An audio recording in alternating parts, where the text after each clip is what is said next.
Hi, Pagan Shooter here. I'm back with something that I had ran into when I had bought my first 1911. Now, I'm going to tell you that this is not one of the most expensive 1911s. This is about a $350 1911, which is very inexpensive. It's a Tisas.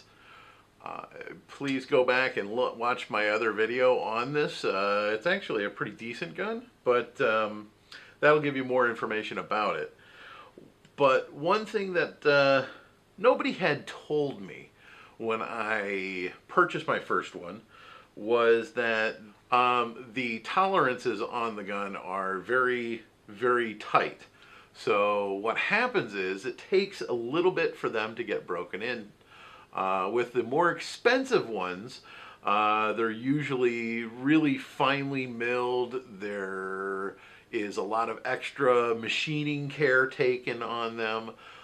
With the lesser expensive ones, they're not. So you have these really tight tolerances, and then you've got these well milled but not refined milled pieces rubbing against each other. So you do end up with some break-in points periods. Even some of the newer, or some of the higher end ones have these break-in periods. So what I devised when I got the gun was I wanted to give it a fair shake before I really shot it too much. I did shoot it. It did have some tightness to it, so it didn't function 100% the way I wanted it to. So what I ended up doing is I ended up going through and wearing it in, breaking it in.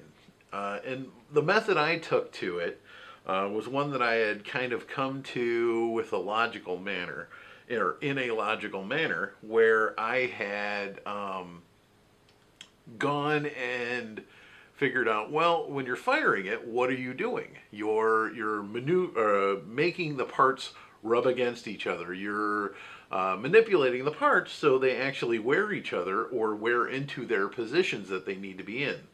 So what I did was I went ahead and I broke it down, cleaned out all of the oils and greases that it was packed with.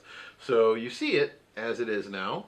A standard 1911, no magazine. It is empty. And what I did was I went, after I broke it down and cleaned it, figured out how to break it down properly. And if you're not sure on that, I have another video on how to break these down. So please go back and watch that as well. What I did was I put a light oiling in it, and then I sat there for hours and just function tested it. Just kept racking the slide, keeping it in a safe direction, no ammo, just racking the slide over and over again. Now, if that was hard to hear, I apologize, but racking the slide over and over again and wearing the parts in. Now, I must have done that like 100 times, and then I went and broke it down again, cleaned out all the oil, and there was what appeared to be a little bit of like graying to it, which would be a little of the finish, possibly a little bit of metal shavings.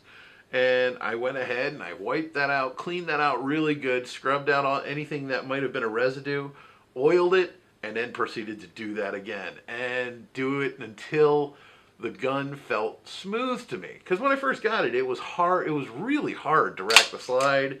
It wasn't very smooth. It didn't sound right to me. It didn't feel right to me.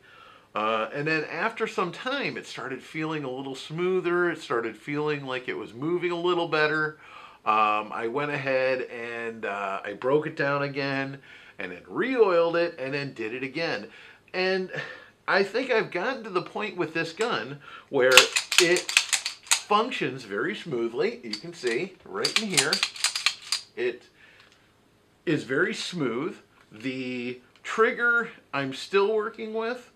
But another thing I had done was I pulled the trigger and I cocked it, and then I pulled the trigger and cocked it and pulled the trigger and or pulled the trigger, cocked it, pulled the trigger, cocked it, and wore in the hammer as well, because that is another piece that you have that you have parts that work up against each other. The sear releases the hammer, which then falls forward and hits the firing pin, which then fires the round. Well, you have these pieces where these pieces of metal that are machined that rest up against each other. So you have to work those pieces in. Now, with a 1911, you don't want to slam with a 1911, you don't want to slam the slide forward because it will damage the slide.